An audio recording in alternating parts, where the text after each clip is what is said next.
Hi everybody, welcome to Spotlight on Vegas Business, the premier business show you don't want to miss. I'm here with my co-host Katie Bouchon. Hello. And we have a great guest with us today, Michael Fiskus from LakeHawk Technologies. I knew I was going to get that right. That's right. Michael, tell us a little bit about LakeHawk and how it started, from the grassroots. Sure. What gave you the idea to start this? Well, we started back in 2007, and the situation was I had retired at the time and was playing a lot of golf here in Las Vegas up at Canyon Gate Country Club. And some friends of mine and I, we got together because at the time waterfowl were coming in every year and really decimating the golf courses. The birds come in, they eat everything, and they crap it all over the place. Okay, they make a mess. So about every time we'd go to hit a shot, you got poop flying all over the place, right? Which wasn't exactly fun. Of course not. So we kept hammering our general manager and saying, you got to do something, you got to do something. And he was a nice southerly gentleman, really nice to us and everything. He said, listen, you guys, if you guys can figure it out, we'll pay for it because there's nothing you can do. So I had come from the technology background, and as soon as I heard there was nothing you can do, of course, the first thing I said was, we're going to find a way. And my two buddies were in the construction world, and so they were just kind of feeling that, hey, there's something from a construction side that we can do. I said, well, let's see what we can come up with. So we spent about 6 months working on the project and came up with a fencing kind of style because that's what they, construction guys, it's always like, let's build something. So I said, okay, fine, but and it worked. I mean, it did work.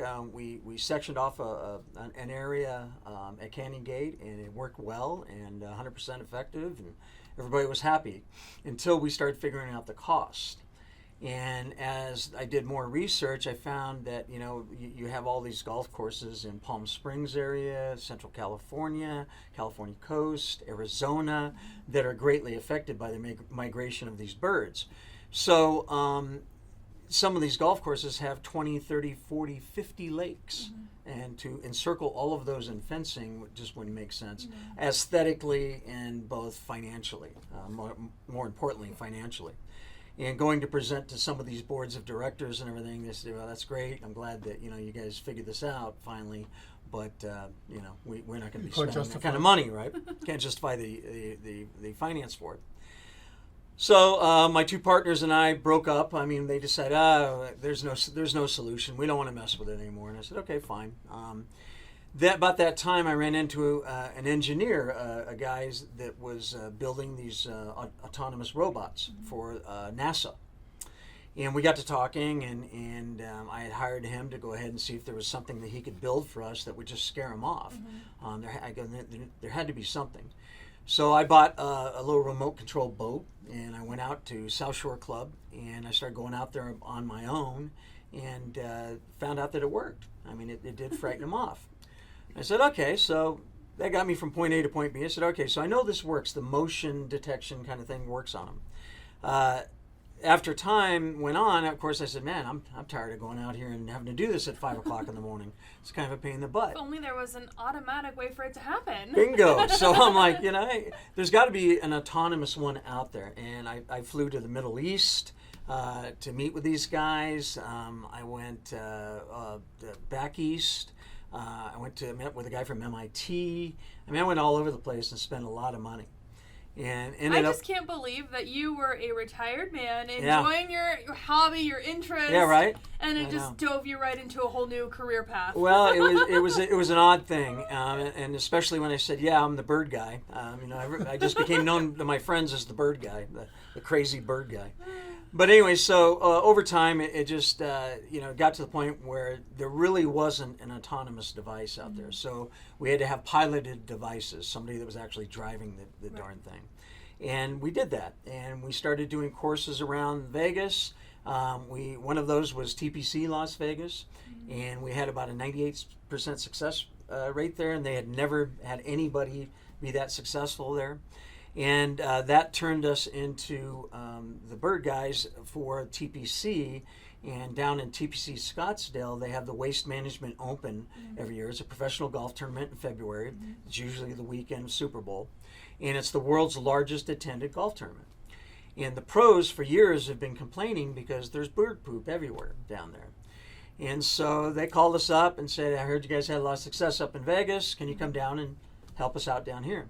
So we started doing the Waste Management Open, which gave us a lot of exposure. We did several interviews with the PGA Tour and all kinds of things, and then we let the pros actually drive the things and fart around with them. Yeah, so it was a lot of fun. As if they're not having enough fun already. Like, right. Here, have a remote control. Oh, they thought it was the coolest thing. You know, these guys, they're young guys. Well, I've never seen a guy, any male, be able to turn down the opportunity to hold a remote control. I think that's also important, to get the people that are actually using the golf course involved. Right, exactly. Well. Well, I was thinking on the money side. Yeah, Well, I am course. curious though. Like, people hear that, oh, I scare the birds away. Like, do you have anybody coming after you for that? Like, any animal activists? Is that a bridge that you've had to cross? Well, sure. Yeah. Yeah, sure. I mean, you always have on any golf course, you're going to have, Right. like on one hole, you're going to have the little lady that goes out there that feeds the ducks. Yeah. Right? And we've crossed that, and I said, hey, here's the alternative. What they used to do was poison them Of course. and kill them. Exactly. Or if they were out in, like, say, and Paiute that's or the someplace point way that outside. I want to drive for this, That's is right. that you're actually conserving the birds. That's You exactly know, this right. is a conservative Not harming for them at all. Yeah. Right. Just Right. teaching them that there's alternatives Right. for I them think to that's be. very important, that it doesn't harm the birds at Right. all. Right. That It is just super keeps important. them, Yeah, absolutely. And that was a big part of it. We Yes. wanted to find a way that, because what a lot of courses did before us was they would get a permit from the federal government because they're waterfowl, they're they're migratory birds, so they are managed by the federal government. Right. So in order to kill them, you have to go get a permit, and then they have to see the actual dead birds and all this other stuff. It's a real pain in the neck for the golf courses and for everyone else. Oh, and it's heartbreaking. And the for PR, the birds. PR side of it, exactly. You don't want to be the one that killing the birds. Who no. wants to see that, right? No. You know, and, No. and you can look up and Google up all kinds of stories. I've got just files full of them, of stories of what people have complained, gone out and protested and the whole bit Right. I about think the we're poor all- geese getting killed. Yeah, right? I think we're all well aware of Right. those stories, and that's why I had Right. to bring attention. Like, how does this Sure. work? How does it actually affect the bird itself? Right. But back into the technology side, this Mm-hmm. is the industry that you came from, right? Well, no, I was in telecommunications. Okay, telecommunications. Right. I had a telecommunications company on the East Coast, and then retired and was living out here. But I knew the cellular system fairly well, and I knew that these chips with GPS and everything, Yes. and the way that they can guide themselves and all the stuff, and what the military was doing. And there's a surprising amount of information online that you can get from the military, believe it or not. You mean a lot of things are Actually, declassified now? Jeez. Yeah, which I don't think is always that good, but anyway, I got a bunch of good information, and so just kept working at it and working our way through it. Are you done with this? Are you happy with it, or are we going to keep making No. modifications? Oh, absolutely. No. So when I approached Mark this year, we had finally found a company that has built the right robot. Okay. Last year I had a heart attack, and it was kind of a bad Oh my God. season for us. Yeah. I didn't get as involved last year as I would have. Right. And we didn't actually do the Waste Management Open last year. I told them, listen, guys, I'm just not up to it this year. But we're going back at it full board this year because Yes. we do finally have the device. Now, I do That's have to nice. ask some proprietary questions as well. Okay. Yeah. Right. Okay. You first. I would love to know. So we know that we have like the radar, the sonar, lidar, all of those things that they're using in autonomous vehicles, which Right. are very prevalent here Sure. in Vegas. Sure. And we also know that there's robots that you can pre-program a certain, So give us a little insight on how this motion happens. Basically, the way you just described, these are programmable, Okay. and they use GPS. And basically, what we're going to do now with them is we're going to set up a kind of a triangulation, and if anything like a bird goes into a certain area, these things will come out of their charging pit, and we'll go and then chase them off, And these and then go they back have- to their charging Right. pit. They have to kind of be quiet, right? Because there's They people are. golfing. That's right. So they're not That's sounding- another issue. They're not sounding an alarm. One of the unique things about the golf business is Right. you have a bunch of variables. They have to be able to do this. They have to be able to work out in the weather. They have to be able to recharge themselves. They have to find some place to charge. Right. You don't have power on every hole and every golf course. Plus the quietness. Yes. You don't want somebody to be able to take a golf club and beat the hell out of it. I mean, all these Right. things, Right. all these variables that we were looking for, and this group was able to kind of fit that mold. Even though they came from the security industry, Right. it's got fully vision capabilities, audio capabilities, laser, ultrasound, night vision, all kinds of stuff that they're using on the security side that will blend in with our needs as well. Well, that actually brings me up to my next point, the security side, because it's great chasing the birds away, Sure. keeping the golf. That's all very well and good, but same thing can be used as an application for security, as we saw in your advert that you did. So tell us a little bit about how the security aspect evolved. Sure. So, this was just an add-on feature. We once we got involved with the Waste Management Open, believe it or not, it's one of the most secure events put out by the PGA. Right. As a matter of fact, the last year I was there in 2020, I was sitting there in my truck right by the hole, and about 20 of these all dressed in black guys came out of these two cars and arrested somebody. The men in black came and arrested two people right there. And because of facial recognition.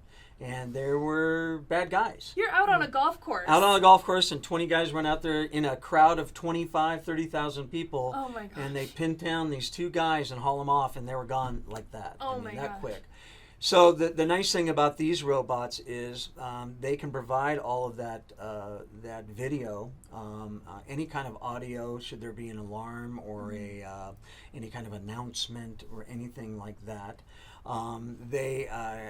I don't know yet if they can be armed. I've talked to them about that, and they've hinted that they can be. I'm thinking also in the ways of being a platform for video work, being a platform for some kind of food and beverage, maybe. Taking people's orders, and they comes back with the thing. There's all kinds of different applications that these things can be used for now. And so I've got some good contacts in the security end of some of the casinos Well, here. when they want to do laundry and dishes, call me. I will buy one. Well, there you go, right? I know, that'd be nice, right? No, I'll have them work in my house first. But yeah, no, it's something that is pretty exciting because it's going to help us branch out into other areas and get other business elsewhere. That's great, because back to the security aspect, not only does it provide the video evidence and the audio evidence that you may need for a crime, but it's actually safer for the officers involved. Absolutely. The officer can just watch it on the screen. Is there it's a live feed, or do they only play back? Live feed. No, live feed. It's so a they can live be feed, in their right? safe booth. 5G. It's got a live feed to. Oh my gosh. One of the questions that I had for the waste management guys was whether or not they would need a live feed into local, police departments and stuff, and FBI and whatever. And of course they do. Yeah. They do have to have that constant scan going on. With the threat of terrorism and everything else, there's I'm more than thinking, 200,000 people in a day at this place. Concerts. We can have these on Fremont There you Street. go. We can have them everywhere. Absolutely. That's, if you But have it can also reduce your manpower to a degree, because you can have one person watching full 5 monitors. Not if you put a flamethrower on it. He just said that they might be able to put some weapons on it. No, I'm kidding. Let's not get crazy with it. But we certainly don't want these things. No, but you're right. I actually would. You would buy it. I know. I know. I actually would be concerned with arming these things, because I've seen Terminator too many times. Oh. Well, it's funny. When I went to the Mideast, I met with a group of guys that had jet ski sized ones.